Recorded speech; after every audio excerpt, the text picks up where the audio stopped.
Hello and welcome to another instructional video from Powerhouse Security. I'm Powerhouse Pete. Today we are going to be changing the battery on this Power G carbon monoxide detector. You will need a small straight screwdriver and a CR123A battery.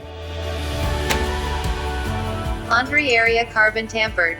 Once you have removed the carbon monoxide detector, take your small straight screwdriver and gently pry the battery out of the contact. It's a tight fit, so it may need some encouragement. So remove the old battery, wait 30 seconds, and we are going to install the new CR123A battery.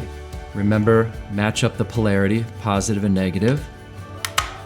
Snap the new battery in place, and congratulations, you've changed the battery on your carbon monoxide detector. Thank you for watching.